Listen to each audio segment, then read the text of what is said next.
Gaudi ki deals only on Parkviz.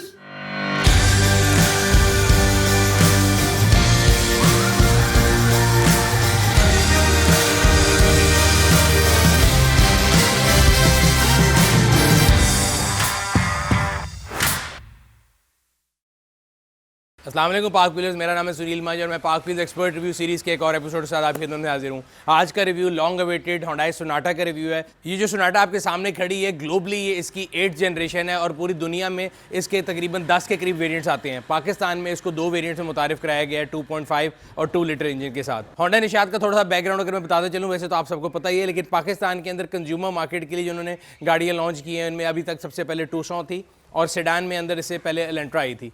ये इस category में मेरा ख्याल है पाकिस्तान की, अगर मैं मेड इन पाकिस्तान या सीकेडी गाड़ियों की बात करूं, जो कि डी सेगमेंट सेडान है, जो कि एक नॉर्मल सेडान से थोड़ी बड़ी होती है, जिस तरह हम सिविक या करोला को देखते हैं, तो ये उसमें वाहिद गाड़ी है जो कि सीकेडी मार्केट में लॉन्च की गई है। सो अगर हम रिव्यू को स्टार्ट करें, गाड़ी का जो फ्रंट है वो बहुत एग्रेसिव है, उसमें 2 जो कंपोनेंट्स हैं वो बहुत अहम रोल प्ले करते हैं। DRL हैं, ये एक स्ट्रिप सी जा रही है जो कि आपको हाफ वे DRL से जो है क्रोम स्ट्रिप में कन्वर्ट हो जाती है। तो उसकी जो हेडलाइट्स हैं ये टेट्रा प्रोजेक्शन LED हेडलैम्प्स हैं। इसके अलावा गाड़ी की जो सबसे मेन फीचर आपको मेन फ्रंट पे नजर आता है, उसकी जो ह्यूज ग्रिल है जिसके अंदर पियानो ब्लैक और क्रोम का इस्तेमाल किया गया है।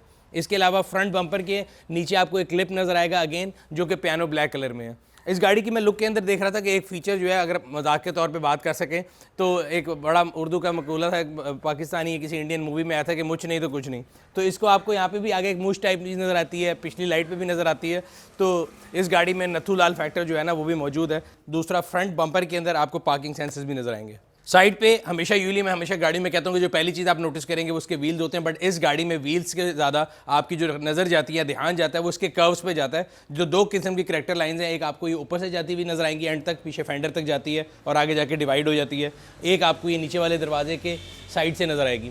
उस पूरे को अगर आप देखें, इसकी आउटलाइन के तौर पे इन्होंने पियानो ब्लैक जो इसकी साइड स्कर्ट दी हैं, ये गाड़ी की खूबसूरती में बहुत ज़्यादा इजाफा कर रहे हैं। और यही वजह वैसे मैंने गाड़ी वाइट कलर में क्यों ली थी कि इस गाड़ी की अगर आप डिफरेंट जगह पे देखें तो पियानो ब्लैक कलर जो है उसको जो है ना एज अ कंट्रास्ट यूज़ किया गया है। और कोई भी डार्क कलर की गाड़ी अगर मैं लेता तो उसमें वो इतना क्लियरली प्रोनाउंस नहीं होता था। और क्योंकि पैनोरामिक सनरूफ है, पूरी छत भी वाइट ब्लैक है और उसके सामने वाला पैनल भी इन्होंने ब्लैक रखा है, तो ब्लैक और वाइट का बड़ा यूनिक कम्बिनेशन है, जिसकी वजह से मेरी कलर चॉइस वाइट थी। गाड़ी की अगर व्हील्स की बात करें तो व्हील्स भी बहुत खूबसूरत हैं, जिस तरह मैं बता रहा था गाड़ी के अंदर बहुत ज़्यादा कट्स हैं। इसी तरह जो व्हील का डिज़ाइन है वो भी बहुत खूबसूरत है, डायमंड कट व्हील है और 18 इंच का व्हील है। एक चीज़ जो इसके अंदर नोटिसेबल है, इसके अंदर प्रीली P0s दिए गए हैं और काफ़ी लोग जो इससे बड़े खुश थे समेत मेरे। लेकिन आज मेरा ख्याल है तकरीबन 10,000 किलोमीटर चलाने के बाद मुझे लगता है कि जो P0s हैं, एक तो ये चाइनीज़ होने की वजह से, दूसरा इनकी जो क्वालिटी है वो उतनी अच्छी नहीं है जितनी one would expect from this brand. और मुझे गाड़ी की ड्राइव के अंदर भी और कंफर्ट के अंदर भी इन जो टायर्स है ना, इनसे मुझे थोड़ा नैगिंग फीलिंग आती है और I am planning to change this, because उसको जब आप चलाते हैं तो इसकी आवाज़ बहुत ज़्यादा है। इस टायर की इनिशियली कम थी, बट अब तकरीबन 10,000 गाड़ी चल चुकी है तो उसमें आवाज़ आना शुरू की है। और एक दफ़ा मेरा ये टायर फूल भी चुका है, जो कि मैं वारंटी में चेंज करा चुका हूँ। तो आई एम नॉट श्योर कितने लोगों को ये फील होगा, बट मेरा अपना पर्सनल फीडबैक इन टायर्स के बारे में ये है। तो ओवरऑल गाड़ी की पेंट क्वालिटी के बारे में भी 2-3 इशूज़ थे लोगों को, जो कि मुझे भी फेस हुए हैं। जो इसके पेंट का जाला है वो थोड़ी आम गाड़ियों से थोड़ा डिफरेंट है, जिसको अक्सर लोग ऑरेंज पील का प्रोडक्ट का इशू भी कहते हैं अंग्रेज़ी में, और मैं फोरम से भी देखता रहता हूँ, काफ़ी लोगों को इससे एतराज़ था। बट फिर भी मेरे ख्याल से काबिल कबूल पेंट क्वालिटी है। येस, इंप्रूवमेंट का जो है रूम हमेशा रहता है। अगर हम रेयर एंड की तरफ आएँ तो रेयर एंड में सबसे जो इंपॉर्टेंट चीज़ आपको नजर आएगी वो गाड़ी की rear horizontal LED tail lamps हैं, जो कि अगेन जिस तरह मैंने आपको बताया था कि गाड़ी की जो डिज़ाइन और जो कर्व फीचर है उसमें आपको एक जो ये शेप है ये नजर आएगी। सो इसकी जो टेल लाइट है इसके अंदर आपको ये फिन्स नजर आएंगे, जो कि गाड़ी की एरोडायनामिक्स में इजाफा करते हैं। और उसके साथ साथ ही एक इंटीग्रेटेड जो है स्पॉयलर भी है, जो कि आप यहाँ साइड से देखेंगे तो आपको स्पॉयलर लगेगा, लेकिन आप जब पीछे से देखेंगे तो आपको ऐसा लगेगा कि ये ट्रंक का हिस्सा है। सो जो गाड़ी की ओवरऑल स्पोर्टी लुक है वो उसमें बहुत इजाफा कर रहा है। इसके अलावा बैक के ऊपर अगेन क्रोम और जो आपको पियानो ब्लैक है उसका कम्बिनेशन मिल जाता है और ये बहुत ही खूबसूरत है। अगर आप इसको देखें तो इसकी शेप एक आउटलाइन क्रोम से हुई हुई है बम्पर की, एंड डिफ्यूज़र बम्पर जो है इसके अंदर आपको पियानो ब्लैक की लाइनिंग मिलती है। साथ ही आपको पार्किंग सेंसर नजर आ जाते हैं। इसके अलावा बम्पर में नीचे आपको रिवर्स लाइट और रिफ्लेक्टर मिल जाएंगे, जिसके साथ आपको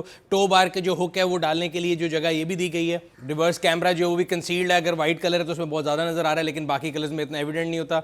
और सोनाटा की जो बैजिंग है वो भी बहुत खूबसूरत है। ऊपर देखेंगे तो आपको यहाँ पे शार्क फिन एंटीना मिल जाएगा, जो कि अगेन पियानो ब्लैक कलर में है। गाड़ी के साथ कंट्रास्ट कलर में है। और एक और चीज़ जो नॉन कन्वेंशनल, इसकी हाई माउंट जो ब्रेक लैंप है ना, जो कि यहाँ पे मौजूद है, बड़ी नॉन कन्वेंशनल जगह पे है। मेरा ख्याल है ऑडी A5 में भी आता है या बेंटलीज में आता है। तो इसकी जो प्लेसमेंट है वो बहुत खूबसूरत है और इसकी विजिबिलिटी भी काफ़ी ज़्यादा डिस्टेंस से हो जाती है। इसके अलावा जो ट्रंक ओपनिंग का बटन है वो बड़ा कंसील्ड है, जैसे कि पहले एलांट्रा में भी था। तो आप इसको क्लिक करते हैं तो ये खुल जाती है। डिग्गी की अगर स्पेस की बात करें तो इसमें बहुत एम्पल ऑफ स्पेस मौजूद है, जिसमें मेरे ख्याल से 2 से 3 बड़े जो है वो टैची केस आ सकते हैं और आप आराम से फैमिली के साथ ट्रैवल कर सकते हैं। स्पेयर व्हील जो है ग्लोबली स्पेस सेविंग आता है, बट पाकिस्तान के अंदर बिकॉज हमारे यहाँ के जो लोग हैं वो स्पेस सेविंग स्पेयर व्हील को पसंद नहीं करते, तो नॉर्मल आपको फुल साइज स्पेयर व्हील दिया गया है। उसके फिर भी उसके बावजूद काफ़ी ज़्यादा जो आपके पास स्पेस है। लेकिन आपको मजीद अगर कोई बड़ी चीज़ रखनी है तो आप यहाँ पे लगे हुए लिवर को पुल करके जो सीट है, रेयर वाली सीट, उसको गिरा के अपनी जो कैपेसिटी उसको बढ़ा सकते हैं। सो रेयर जो गाड़ी की सीट है उसके अंदर एंट्री एग्जिट बहुत कंसिडरेबल लेग रूम भी है, हेड रूम भी है। और ख़ास तौर पे अगर आपने यहाँ पे बैठना हो तो जैसे अगली सीट को मैंने फुल पीछे किया हुआ है, लेकिन आपको फिर भी एम्पल ऑफ स्पेस मौजूद है, जिसका मतलब है कि आप पीछे बड़े आराम से जो है ना बैठ सकते हैं। अब ये जो सीटिंग है, अगर हम देखें जमीन अगेन जो इसकी प्योर सीटिंग जो है पीछे 2 एडल्ट्स के लिए, अगर आप आर्म रेस्ट को ऊपर करते हैं तो 3 लोग बैठ सकते हैं। लेकिन कंफर्टेबल जर्नी के लिए जैसे आपके सोफ़ा सीट के लिहाज से अगर आपने बैठना है तो 2 लोगों के लिए बहुत अच्छी सीटिंग मौजूद है। इसके अलावा रेयर के अंदर थोड़ी बहुत और ऑप्शन है जो कि अगेन पाकिस्तान में आने वाली गाड़ियों में पहले नहीं होती थी। आपको इस साइड पे कर्टन मिल जाएगा, रेयर कर्टन, जो कि मैनुअल है। इसके अलावा रेयर ऑटो कर्टन भी है, 3 हेडरेस्ट मौजूद हैं। यहाँ पे आपको जो है LED लैंप्स मौजूद है रीडिंग के लिए अगर आपने करने हैं। पीछे AC के वेंट्स हैं दोनों पैसेंजर्स के लिए। नीचे चार्जिंग जो है फास्ट चार्जिंग का जो डॉक है वो दे दिया गया USB का। इसके अलावा पिछली सीट के ऊपर चाइल्ड आइसोफिक्स सेफ्टी एंकर्स भी हैं। दरवाज़ों में जो स्पेस है ये थोड़ी ट्रिकी सी है। अगर आपने यहाँ पे बॉटल रखनी है या कोई ड्रिंक रखना है तो मेरे ख्याल से तो एक तो बहुत स्मॉल साइड बॉटल आएगी, या ड्रिंक तो मेरा ख्याल यहाँ तक पहुँच नहीं सकता। गाड़ी में स्मार्ट एंट्री मौजूद है, कीलेस एंट्री मौजूद है। और एक और ऑप्शन गाड़ी में दी गई, अगर आप इसको होल्ड बटन को दबा के रखेंगे तो गाड़ी ऑटोमेटिकली स्टार्ट हो जाएगी। तो आप जो ही गाड़ी को अप्रोच करेंगे वेलकम लाइट आपको वेलकम करेगी और आप इसको बटन दबा के गाड़ी के अंदर एंटर हो जाएंगे। फ्रंट सीट में एंट्री एग्जिट भी कोई इशू नहीं है। थोड़ा हेडरूम कम है एज़ कंसिडर टू पिछली सीट, लेकिन फिर भी काफ़ी एम्पल हेडरूम भी है, लेग रूम भी है। और हमने फर्स्ट लुक में आपको दिखाया था कि 6 फुट 8 इंच के जो शख्स हैं वो भी गाड़ी को बड़े आराम से चला भी सकते हैं, बैठ भी सकते हैं। सो कंसिडरेबली काफ़ी अच्छा हेडरूम और लेग रूम है। फ्रंट सीट जो है ये 8 वे ऑटो है और उसके साथ नंबर स्पोर्ट है, तो उसको आप 10 वे भी कह सकते हैं। जो पैसेंजर सीट है वो 6 वे है। इसके अलावा जो गाड़ी के इंटीरियर का कलर है वो 2 टोन है, एक ग्रे है और दूसरा कैमल लेदर इंटीरियर कलर है, जो कि बड़ा वेलकमिंग और बहुत खूबसूरत है। बट उसका एक डाउन साइड ज़रूर है। पाकिस्तान की इन्वायरमेंट के अंदर इतनी मिट्टी और इतनी डस्ट और पोल्यूशन के साथ इसके जो आपको ख्याल रखना पड़ेगा वो बहुत ज़्यादा है। और उसके लिए मैं आपको दिखा देता हूँ सीन। तो मेरी गाड़ी की जो सीट है इसके अंदर अगर आप देखें तो आपको मिट्टी के काफ़ी ज़्यादा स्टेन नज़र आएंगे और इसकी जो है ना हिफाजत के लिए आपको काफ़ी कार केयर प्रोडक्ट्स लेनी पड़ेंगी, या जनरली आपको इसका बहुत ज़्यादा ख्याल करना पड़ेगा। स्टीयरिंग व्हील की जो शेप है वो वैसे तो डी शेप नहीं है, आम सर्कुलर शेप में है, बट उसका जो डिज़ाइन है बड़ा खूबसूरत है। उसमें भी अगेन वो जो सिल्वर है वो उसके साथ जो प्ले किया है उन्होंने डिज़ाइन फीचर है वो बहुत खूबसूरती को ऐड करता है। और साथ ही पैडल शिफ्टर्स जो है वो भी बहुत अच्छी जगह पे प्लेस्ड है। एंड अगेन उनका जो कलर है वो सिल्वर है, तो एक यूनिक कम्बिनेशन जो है वो गाड़ी का बहुत अच्छा बन रहा है। इसके अलावा आपको जो गाड़ी की जो टर्न सिग्नल है या जो आपका वाइपर के जो हैंडल्स हैं इनके ऊपर एक आपको ना डायमंड कट का डिज़ाइन मिलेगा। ये 3 जगह पे आपको गाड़ी मिलेगा, एक गाड़ी के अलॉय व्हील्स के ऊपर, एक इधर, और एक जो आपके वॉल्यूम की नॉब्स हैं उनके ऊपर। सो ये भी मेरे ख्याल से एक डिज़ाइन फीचर के अंदर बहुत डिटेल को ऐड करता है। ओवरऑल स्टीयरिंग व्हील्स के ऊपर अगर हम कंट्रोल्स की बात करें तो आपका क्रूज कंट्रोल, आपका ऑडियो यूनिट, आपकी वॉइस कमांड, तमाम किस्म की जो है ना इसके कंट्रोल स्टीयरिंग पे मौजूद है। इसके अलावा गाड़ी का जो स्टीयरिंग है वो एडजस्टेबल है, उसकी हाइट भी, और उसको आप आगे पीछे भी करते हैं। तो टेलीस्कोपिंग है बट मैनुअल है। नॉन कन्वेंशनल जगह पे इसका जो इलेक्ट्रॉनिक पार्किंग ब्रेक है, हमने पहले भी बताया था आपको वॉक अराउंड में, उसकी यहाँ पे आपको मिल जाएगा बटन। एंड देन मीटर की लाइट के जो इल्यूमिनेशन लेवल है उसको हाई और लो करने का बटन यहाँ पे मिल रहा है। अच्छा, पुश स्टार्ट बटन जो है बड़ी नॉन कन्वेंशनल जगह पे, और आपको ड्राइविंग सीट बैठ के नज़र नहीं आता, लेकिन आपको ढूंढ के आप उसको गाड़ी स्टार्ट कर लेते हैं। गाड़ी का जो इन्फॉर्मेशन क्लस्टर है इसको स्पीडोमीटर कहते हैं, बहुत खूबसूरत है। 12.3 इंच का LCD मीटर है, समझ लें आप। उसके अंदर पूरी स्ट्रिप लगी हुई है। बेसिकली 4 ड्राइविंग मोड है। आप उसको ड्राइविंग मोड को जिस मोड पे सिलेक्ट करेंगे, स्पोर्ट्स में करेंगे तो एकदम ही मीटर रेड हो जाएगा। इसी तरह कस्टम मोड है, देन स्मार्ट है, और इसके अलावा इको मोड है। तो नॉर्मल चलाने के लिए कंफर्ट मोड भी है। मैं ज़्यादातर इसको इको मोड पे चलाता हूँ। इसके अलावा मीटर के अंदर आपको डिफरेंट ऑप्शन मिल रही है। एक्यूमुलेटेड इन्फॉर्मेशन है, आपको जो ट्रिप है उसकी माइलेज बता रहा है, एवरेज बता रहा है फ्यूल की, टाइम बता रहा है कितना चली गाड़ी आपकी। इसी तरह इंस्टेंट फ्यूल एवरेज बता देता है। डिस्टेंस टू एंड आपको राइट साइड पे बता रहा है। इंस्टेंट फ्यूल एवरेज है, इस टाइम अगर आप गाड़ी अपनी स्टार्ट की तो अभी फ़ौरन फ्यूल एवरेज क्या है। तो तमाम नेसेसरी इन्फॉर्मेशन जो है ये इसका जो LCD जो है मीटर वो आपको बता रहा है। और नीचे राइट पे आपको ये फंक्शन बता रहा है कि इस टाइम आप कौन से ड्राइविंग मोड में। इसके साथ आपको एक ऑटो होल्ड का बटन नज़र आ रहा है जो कि गाड़ी की इलेक्ट्रॉनिक हैंड ब्रेक के साथ आप जो है ऑटो होल्ड को भी यूज इस्तेमाल कर सकते हैं, जो सेंटर कंसोल में बटन दिया गया। सेंटर कंसोल की तरफ आ जाए तो अगेन इसका जो डैशबोर्ड है उसकी लुक बहुत स्मार्ट है, और जो सेंटर कंसोल में जो एलईडी लगी हुई है 8 इंच की एलईडी है और खूबसूरत है। मैंने इससे पहले, मुझे आपको याद होगा, मैंने टूसो में एक बड़ा इतराज़ किया था कि उसकी प्लेसमेंट बहुत ऑफ थी और मुझे बड़ा ना हिंडर करती थी मेरे व्यू को, बट इसकी जो प्लेसमेंट है वो डैशबोर्ड के साथ बड़ी जो है ना कोहेसिव लुक के अंदर आ रही है। बाकी इसके अंदर अगर आप फंक्शनैलिटी की बात करें, इसमें Android auto, Apple car play दोनों वायरलेस कनेक्शन मौजूद हैं। ब्लूटूथ कनेक्टिविटी बहुत आसान है, बहुत अच्छी है। साउंड क्वालिटी बहुत अच्छी है। गाड़ी के अंदर 4 स्पीकर हैं, 2 ट्विटर दिए गए हैं, तो ओवरऑल जो इसका कम्बिनेशन है साउंड का वो बहुत खूबसूरत है। अगर आप म्यूज़िक लवर हैं तो आप इसको इंजॉय करेंगे। इसके अलावा रिवर्स कैमरा जो है उसके अंदर अगर आप देखें तो ये डायनामिक जो है गाइडिंग लाइन दी गई हैं, सो स्टैटिक नहीं है। तो बड़ी अच्छी बात है कि आप जिस तरफ जा रहे होंगे आपको बड़े आराम से स्टीयरिंग के साथ आपको बता देगी कि आप कहाँ पे लैंड करेंगे। तो डायनामिक गाइडिंग लाइंस भी हैं रिवर्स कैमरे के अंदर। सबसे इंपॉर्टेंट चीज़, अगर आप इसके सेंटर कंसोल के अंदर आ जाएंगे तो आपको अगेन ये पियानो ब्लैक, सिल्वर और जो लेदर के दोनों कलर हैं उनका कम्बिनेशन मिलेगा। एसी वेंट्स के साइड पे भी। एसी की बात करें तो इसके अंदर सेंटर कंसोल में अगर हम आहिस्ता आहिस्ता मैं आपको ऊपर से नीचे की तरफ लेके आता हूँ तो लग्जरी क्लाइमेट कंट्रोल है या डुअल जोन क्लाइमेट कंट्रोल आप कह सकते हैं। ड्राइवर और पैसेंजर अपनी मर्जी का टेम्परेचर सेट कर सकते हैं, और इसका डिस्प्ले भी जो है वो डिजिटल स्क्रीन पे आपको यहाँ नज़र आ रहा है। एसी की अगर परफॉर्मेंस की बात करें तो मैंने इस गाड़ी को अगेन हाईवे पे भी चलाया, शहर में भी चलाया, गर्मी में भी चलाया, आजकल तो सर्दियों का मौसम है, तो एसी की परफॉर्मेंस को बहुत ज़्यादा जो है ना सुपर कूल नहीं है। मैं आपसे बड़ा ऑनेस्टली ये बात कर रहा हूँ कि अगर मैं इसको कंपेयर करूँ अगर किसी और दूसरी गाड़ी पे मैं अगर टेम्परेचर सेट कर रहा हूँ क्लाइमेट कंट्रोल के अंदर 18 या 17, या अगर लेट्स से किसी आम गाड़ी पे 21 सेट कर रहा हूँ, उसी के साथ अगर ये दूसरी गाड़ी खड़ी है तो इसको अगर मैं जब 18 पे लेके जाता था तो इसकी परफॉर्मेंस उसके एट पार आती थी। नॉट टू से कि ये एसी ठंडा नहीं करता, लेकिन मुझे लगता है कि इसकी जो एसी की कूलिंग है वो आम गाड़ियों से थोड़ी सी एक लेवल नीचे है।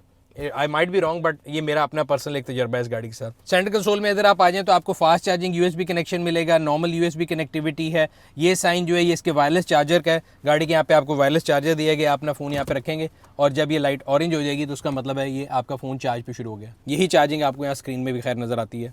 साथ इसके 12 वोल्ट का चार्ज जो है वो अवेलेबल है। नीचे आ जाएँ तो आपको कप होल्डर मिल जाएंगे। इसके साइड पे भी अगेन ये जो है ना मटेरियल यूज़ किया गया है, इसके अंदर ये कार्बन फाइबर जो मटेरियल की लुक है वो अगेन डिज़ाइन की फीचर के अंदर मजीद ऐड करती है इस गाड़ी के। अब इस साइड पे आ जाएं तो ये इसका जो गियर का जो कंट्रोल है इसको मैं जानबूझ के डिले करके बता रहा था। अगर आपने देखा तो अक्सर लोग कहेंगे जी सबसे पहले इसकी बात करनी चाहिए थी। बहुत नॉन कन्वेंशनल गियर नॉब है, उसको नॉब कह लें, बटन कह लें। आम गाड़ियों में हमने देखा कि पहले लिवर होता था, फिर जो है इस साइड पे स्टीयरिंग पे भी बटन आने शुरू हुए, बट इसका जो बटन हैं वो बड़े डिफरेंट किस्म के हैं और मेरे ख्याल से यहाँ पे हमारी मार्केट में लोगों को बड़ा अट्रैक्ट भी कर रहे हैं। So with simple push of this button you can put car into drive mode, reverse, neutral, या फिर इसको आप पार्क पे कर सकते हैं। तो एक बड़ा नॉन कन्वेंशनल है। गाड़ी का जो गियर बॉक्स है वो 6 स्पीड ट्रिप्टॉनिक है। आप पैडल शिफ्टर से भी इसको चेंज कर सकते हैं। अगर आपने इसको मैनुअल पे चलाना है, अगर आपने उसको ऑटो चलाना है तो आप इसको नॉर्मल ड्राइव मोड पे डी पे चला सकते हैं। गियर के जो स्विचेस हैं इनका जो सिल्वर जो है उनको उन्होंने ब्लैक जो है पियानो ब्लैक के साथ एक्सट्रीम कम्बिनेशन यूज़ किया है कंट्रास्ट को, तो उसकी वजह से वो बहुत खूबसूरत लगता है। सो अगर आप गियर के स्विचेस से नीचे आ जाएं तो आपको यहाँ पे 2 बटन मिलेंगे। एक तो पार्किंग सेंसर्स का है, इससे आप पार्किंग सेंसर ऑन या ऑफ कर सकते हैं। अक्सर होता है कि आप सिग्नल वगैरह पे खड़े हैं और बहुत ज़्यादा जो है ऑब्स्टेकल या लोग करीब आएँ तो आपको बिला वजह आवाज़ तंग करती हो, तो आप इसको यहाँ से ऑन या ऑफ कर सकते हैं। ये साइड पे व्यू का बटन है। अच्छा, मुझे ये थोड़ा सा ट्रिकी लगा है। आमतौर पे गाड़ियों में आजकल मॉडर्न गाड़ियों में 360 व्यू का बटन जो एक्स्ट्रा दिया जाता है, मैं जब इसको दबाता हूँ तो ये आपको सिर्फ जो है कैमरा, रिवर्स कैमरे का व्यू जो है सामने स्क्रीन पे देना शुरू कर देता है, जो कि मुझे कोई खास यूजेबल ऑप्शन नहीं लगी। अगेन ये जो नीचे लिवर है इससे आप ड्राइविंग मोड सेलेक्ट कर सकते हैं। मैंने आपको बताया गाड़ी में 5 ड्राइविंग मोड हैं, custom, sport, comfort, eco, smart. ये तमाम जिस तरह आप यहाँ से चेंज करेंगे आपको गाड़ी के मीटर के कलर भी चेंज हो जाएंगे और वो साथ साथ आपको बताती रहेगी कि आप किस मोड में हैं। नीचे आ जाएंगे तो ऑटो होल्ड का बटन है, जो कि गाड़ी की आपको अगर इलेक्ट्रॉनिक हैंड ब्रेक के साथ एक कम्बिनेशन बटन है ऑटो होल्ड का। आप इसको दबाएंगे और अगर आप सिग्नल पे खड़े हैं तो आप गाड़ी के अगर ब्रेक से पैर हटा लेंगे तो गाड़ी मूव नहीं करेगी, ऑटोमेटिकली उसकी जो है एक्टिवेट हो जाएगी ब्रेक, और जब आप इसको रेस देंगे तो वो डीएक्टिवेट हो जाएगी। सो लेदर पैडेड आर्मरेस्ट है और आर्मरेस्ट के अगर आप खोलेंगे तो अंदर काफ़ी ज़्यादा स्टोरेज स्पेस है। सो एक और चीज़ जो मैं आपको पहले भी बता रहा था कि ये जो कार्बन फाइबर मटेरियल का इस्तेमाल किया गया है ये भी गाड़ी की जो लुक है उसके अंदर ऐड करता है, और जब खास तौर पे आर्मरेस्ट खोलते हैं तो ये ज़्यादा नज़र आता है। ओवरऑल इंटीरियर की अगर मैं इसकी बात करूं आपको, तो इंटीरियर में भी गाड़ी जिस तरह एक्सटीरियर था, तो गाड़ी का इंटीरियर भी बहुत ज़्यादा इंप्रेसिव है, बड़ा मॉडर्न है, और उसके अंदर जो मटेरियल्स और कलर्स का कम्बिनेशन और कंट्रास्ट को इस्तेमाल किया गया है वो ओवरऑल गाड़ी की ब्यूटी को एनहांस करता है। रूफ के सेंटर में आपको यहाँ पे बटन्स मिलेंगे, क्लस्टर ऑफ बटन है बेसिकली। ये आपकी रीडिंग लाइट्स का बटन है, ये आपके पिछले शेड का ऑटो का बटन है, एंड अगेन आपकी जो पैनोरामिक सनरूफ है उसको खोलने का बटन है। बाकी सब कुछ ठीक है, लेकिन रात के टाइम पे इन बटन्स के अंदर अंधेरा है। अगर यहाँ पे लाइट दी जाती तो जब आप रात को गाड़ी चला रहे हैं तो आप बगैर डिस्ट्रैक्ट हुए आपको पता लग सकता था कि आप कौन सा बटन इस्तेमाल करें। अभी आप ब्लाइंडली इसको यूज़ करते हैं। एक और चीज़ जो कि मुझे गाड़ी की बहुत इंप्रेसिव लगी, जो इसका रेयर व्यू मिरर है, ये ऑटो डिमिंग है। हमारे यहाँ पे लोगों को बहुत ज़्यादा शौक है कि वो हाई लाइट के ऊपर गाड़ी चलाते हैं और पीछे से बड़ा आपको तंग करती है लाइट, तो ये ऑटो डिमिंग मिरर जो है ये आपके ड्राइविंग एक्सपीरियंस को बेहतर बनाता है।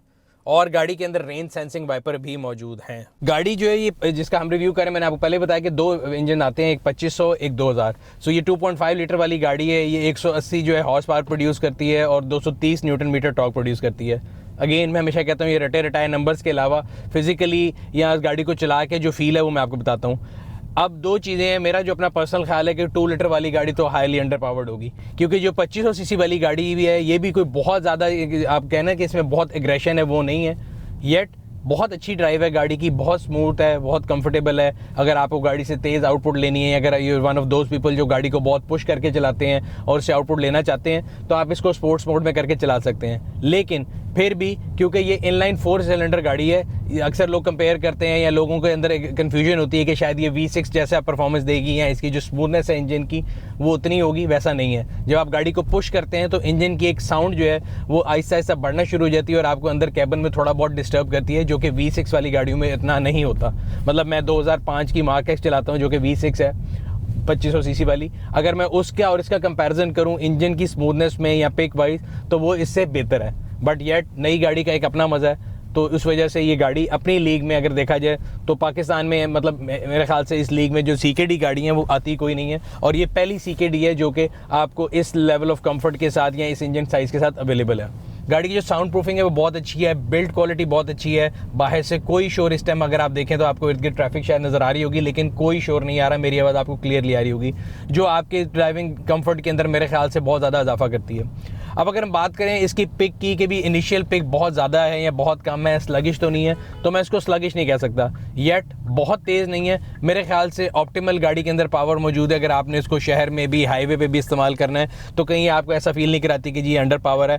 बट येट अगर कई लोग जो इसको कंपेयर करेंगे, अगेन लोगों का कंपैरिजन जो डायरेक्ट लोग कंपैरिजन करते हैं, बिकॉज इस सेगमेंट में लोकली तो कोई गाड़ी आती नहीं है। इंपोर्टेड गाड़ी का अगर हम कंपैरिजन करें तो जो पहली चीज़ ज़हन में आती है वो कैमरी आती है, एकॉर्ड आती है। वो दोनों गाड़ियाँ जो इसके साथ लोग कंपैरिजन करते हैं तो मैं ये कहता हूँ कि वो एप्पल ऑरेंज कंपैरिजन होगा, बिकॉज दोनों गाड़ियाँ हाइब्रिड इंजन के साथ पाकिस्तान में आ रही हैं जो कि इंपोर्ट कर रहे हैं लोग ज़्यादातर। और ये नॉन हाइब्रिड इंजन है तो उसमें इलेक्ट्रिक जो मोटर है उसकी पावर एडिशनल आ जाती है, तो वो कंपैरिजन नहीं बनता। लेकिन फिर भी टू बी वेरी ऑनेस्ट, अगर हम कंफर्ट लेवल की बात करें तो ये झूठ होगा अगर मैं बोलूं कि जिनका कंफर्ट लेवल इसका उनसे ऊपर है। बट जब अगर इसको आप प्राइस के लिहाज से कंपेयर करेंगे, जिस प्राइस ब्रैकेट में ये गाड़ी आती है और इस प्राइस ब्रैकेट में वो गाड़ी आती है, तो मेरा ख्याल है you can buy 2 of these in that price bracket. तो फिर अगर प्राइस के लिहाज से देखें तो ये जो है बड़ी परफेक्ट बाय बन जाती है। उसके अलावा अगर हम इसकी बात करें, जो ऑप्शंस की बात है, सेफ्टी की या फीचर्स की बात करें, तो इसमें कई ऐसे फीचर्स जो पाकिस्तान के सेडान लेवल की गाड़ियों में अभी तक कभी नहीं आए थे। अगर आप स्टार्ट करें हेड अप डिस्प्ले पे, जो कि मैंने आपको इंटीरियर पे नहीं बताया था बिकॉज उस टाइम पे ये ऑब्वियसली आपको नज़र नहीं आता, लेकिन आप जब गाड़ी चलाते हैं तो पहली चीज़ जो आप नोटिस करेंगे वो हेड अप डिस्प्ले है। आपको यहाँ पे सामने शीशे पे जो स्क्रीन के ऊपर आपको इसकी स्पीड नज़र आ रही है। Again it's 1 up. सो अगर हम सेफ्टी एंड सिक्योरिटी फीचर्स की बात करें, इसके अंदर 6 एयर बैग्स हैं, EBD है, हिल स्टार्ट असिस्ट है, तो इस तरह के सारे सेफ्टी फंक्शन है, ट्रैक्शन कंट्रोल है, तो उस लिहाज से गाड़ी टोटली तौर पे लोडेड है। अब अगर आप गाड़ी के अंदर एक आवाज़ सुन रहे होंगे, आपको एक आवाज़ आ रही होगी जो कि शायद मेरी आवाज़ के से भी आपको अलग फील हो रही हो। अगर मैं खामोश हूँ तो ज़्यादा आएगी। सो ये वो आवाज़ है जो मैंने आपसे जिक्र किया था शुरू में। P0s तो हैं, लेकिन ये बड़ी नैगिंग साउंड प्रोड्यूस करते हैं, और मेरा पहला जो भी प्लान है वो ये है कि मैं इनको चेंज करके देखूं कि इससे गाड़ी की स्मूथनेस बेहतर होती है कि नहीं। मैंने खुद एक्सपीरियंस नहीं किया, लेकिन मैं अक्सर जगहों से लोगों से मिलता रहता हूँ, बात करता रहता हूँ। तो जिन लोगों के पास ऑलरेडी सोनाटा मौजूद है उनसे जब डिस्कशन होती है, तो जिन्होंने चेंज किया टायर, उनका एक्सपीरियंस ये है कि इस टायर को चेंज करके गाड़ी का जो कम्फर्ट लेवल है वो 1 अपनी 2 अप हो जाता है। कंफर्ट की बात हो रही थी तो गाड़ी की सस्पेंशन की बात कर लेते हैं। तो अगर आप हैंडलिंग के लिहाज से देखें, गाड़ी की स्टेबिलिटी के लिहाज से देखें, इसको हाई स्पीड पे चला के देखें तो गाड़ी की सस्पेंशन बहुत ही कमाल है। कंफर्ट पे अगर आप आएँ और पाकिस्तान के खड्डों के अंदर इस गाड़ी को चलाएंगे तो अगेन एक बड़ी नैगिंग सी साउंड आती है, ढक करके आपको फील होता है। वही फील मुझे पहले भी आती थी अगर आप JDMs गाड़ियाँ कोई भी इंपोर्ट करें। खासतौर पर मुझे याद है मैंने होंडा की वेदल जब पहली बारी चलाई थी तो मैंने कहा यार इसकी तो सस्पेंशन है ही नहीं, एकदम अगर आप उसको खड्डे में मारें तो बड़ी अजीब सी आवाज़ आती है। वही आवाज़ आपको इस गाड़ी में भी फील होगी अगर आप इसको खड्डे में चलाएंगे। सो बम्पी रोड के ऊपर ride can be a little bit disappointing, but normal smooth road पे अगर आपने चलाना है, कार्पेटेड रोड पे, nothing like it. Fuel average की बात करें, अगेन कई लोगों का ख्याल है कि इस सेगमेंट की गाड़ियों पे फ्यूल एवरेज जो है वो मतलब जो बंदा इतनी महंगी गाड़ी ले रहा है या डी सेगमेंट की गाड़ी ले रहा है तो उसको फ्यूल एवरेज जो है शायद काउंट नहीं करती। बट अगेन मेरे ख्याल से everybody and anybody who is driving a car these days, because fuel की प्राइस इतनी ज़्यादा हो चुकी हैं कि फ्यूल एवरेज जो है एक बड़ा कंसर्न ज़रूर होती है। और इस गाड़ी की फ्यूल एवरेज ने मुझे बड़ा इंप्रेस किया है। ख़ास तौर पर लॉन्ग पे ऊपर अगर इस गाड़ी को आप चलाएँगे तो ये आपको 15 से 17 किलोमीटर पर लीटर की एवरेज देती है, जो कि बहुत ही इंप्रेसिव है।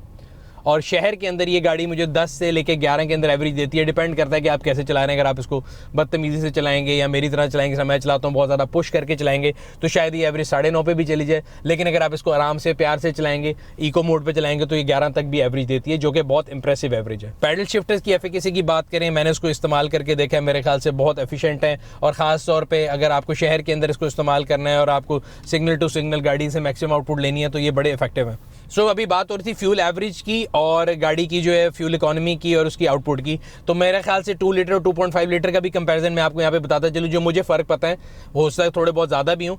एक तो ये हेड अप डिस्प्ले नहीं आता 2 लीटर गाड़ी में, इसमें 6 एयर बैग हैं, उसमें 2 एयर बैग आते हैं। पीछे का जो ऑटो कर्टन है वो नहीं आता। इसके अलावा ऑब्वियसली जो फ्यूल एवरेज है वो भी फ़र्क होगी। हमारे यहाँ पे मार्केट में लोगों के अंदर एक मिसकंसेप्शन है कि छोटा इंजन अच्छी फ्यूल एवरेज करेगा, बड़ा इंजन बुरी फ्यूल एवरेज करेगा। और मैं इस मिथ को ब्रेक करने की हमेशा कोशिश भी करता हूँ और आपको साथ साथ रियलिस्टिक फिगर भी बताता हूँ। तो जिन लोगों के पास 2 लीटर सोनाटा, मेरी उनसे भी बात हुई, उनको ये गाड़ी शहर के अंदर 8 से 8.5 की एवरेज देती है, जबकि 2.5 लीटर मैंने आपको बताया कि शहर के अंदर तकरीबन 10 से 11 की एवरेज देती है। लॉन्ग के ऊपर मैंने आपको बताया कि ये गाड़ी जो है 15 से 17 की एवरेज देती है, जो कि 2.5 लीटर वाली गाड़ी है। जो 2 लीटर गाड़ी है वो मैक्सिमम आपको लॉन्ग के ऊपर 13 की एवरेज देगी, उससे ऊपर एवरेज नहीं देगी। सो फ्यूल इकोनॉमी वाइज भी 2.5 लीटर मेरे ख्याल से बहुत बेहतर गाड़ी है। एक चीज़ मुझे परेशान कर रही थी वो ये थी कि जो इसकी साइड स्कर्ट है वो खूबसूरत तो बहुत है और उसके ऊपर पियानो ब्लैक मटेरियल का इस्तेमाल भी किया गया है, बट वो स्पीड ब्रेकर पे कैसा परफॉर्म करेंगे, बिकॉज गाड़ी की लेंथ बहुत ज़्यादा है। तो वो भी हम आपको इसका ग्राउंड क्लियरेंस टेस्ट करके दिखाते हैं।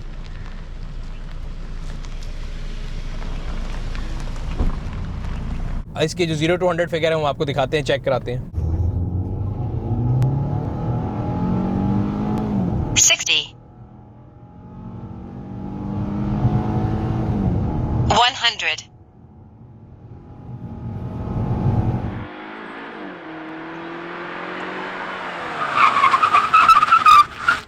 अभी तो क्योंकि देखें क्योंकि गाड़ी जो इनिशियली आती है तो जो जितनी भी CKD भी हम इसको कह लें, लेकिन इसके मैक्सिमम पार्ट्स जो हैं वो इंपोर्टेड हैं। अब जब ये पाकिस्तान में बनेगी तो आहिस्ता आहिस्ता जब क्योंकि 5 साल का जो डिलीशन प्रोग्राम है और जो हमें ग्रीन फील्ड मिला है पाकिस्तान के अंदर डिफरेंट कंपनियों को, उसके जो डायनामिक्स हैं वो ऐसे हैं कि 5 साल में इनको आहिस्ता आहिस्ता शिफ्ट करना है लोकलाइजेशन के ऊपर। मेरे ख्याल से होंडा निशात का सबसे बड़ा टेस्ट ये होगा कि इस क्वालिटी को अगर ये कायम रखते हैं और इसी लेवल की प्रोडक्ट प्रोड्यूस करते हैं तो मेरे ख्याल से ये बहुत अच्छी और एक हिट प्रोडक्ट है। ये था आज का रिव्यू, उम्मीद करते हैं आपको पसंद आया होगा। अगर अभी तक आपने हमारे YouTube चैनल को सब्सक्राइब नहीं किया, सब्सक्राइब करें, बेल आइकन पे क्लिक करें ताकि आपको हर आने वाले वीडियो के बारे में नोटिफिकेशन मिलता रहे। आपसे अगले रिव्यू में फिर मुलाकात होगी, तब तक अपना और अपने गिरदोनवा के लोगों का ख्याल रखिएगा। शुक्रिया। गाड़ी की डील्स only on